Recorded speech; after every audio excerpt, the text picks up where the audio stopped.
फलवी तकसीम में क्रोमोसोम का क्या किरदार है। ठीक है, तो हमको क्या करना है, बताना है कि क्रोमोसोम का क्या किरदार होता है, क्रोमोसोम क्या करते हैं। तो ध्यान से सुनो, आपने गुज़िश्ता जमातों में आपने मुख्तलिफ हयाती अफ़आल का मुताला किया, जानदारों को जिंदा रहने के लिए ये तमाम हयाती अफ़आल जैसे। तो देखो, अगर जानदारों को अगर जानदारों को जिंदा रखना है, मतलब क्या करना है, एक नस्ल से दूसरी नस्ल हमको अगर पैदा करनी है, ठीक है, रिप्रोडक्शन जो कहते हैं, तो उसमें वॉइस बातें नहीं, तो इसमें कौन कौन से हयाती अफ़आल होते हैं, अफ़आल मतलब कौन कौन से काम होते हैं, जैसे कि तग़ज़िया।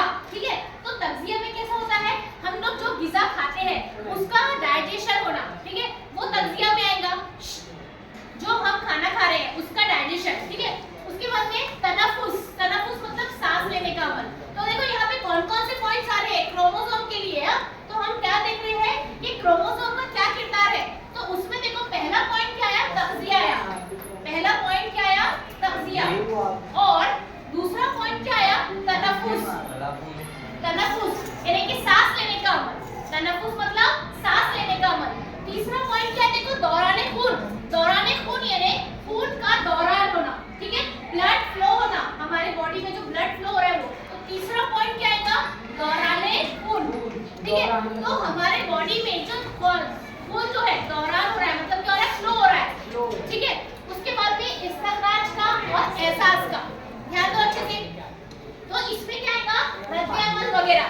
तो हम रद्द-ए-अमल मतलब कैसा होता है, अगर हम कोई चीज करते हैं तो उसका रिएक्शन हमको मिलता है, यानी कि हम कोई भी अगर चीज करते हैं, यानी कि हमने अगर इसके ऊपर कुछ फोर्स लगाया, ताकत लगाए, तो वो क्या होगा, थोड़ा मूव होगा अपनी जगह से। कोई चीज को अगर हम फोर्स लगा रहे हैं, इसके ऊपर ताकत लगा रहे हैं, तो वो क्या होगी, मूव होगी। तो हमने उसके ऊपर अमल किए तो उसका रद्द-ए-अमल मिला, ठीक है। मतलब क्या हुआ, रिएक्शन किए तो उसका हमको कुछ उसका आंसर मिला, हमने कुछ उसके ऊपर अप्लाई करे तो वो होगा रद्द-ए-अमल। यानी कि हमको कुछ हम फोर्स अप्लाई कर रहे तो उसका हमको रद्द-ए-अमल क्या मिला। तो ये सब जो है बेहद जरूरी है। इन तमाम हयाती अफ़आल के साथ एक हयाती अफ़आल तौलीद है।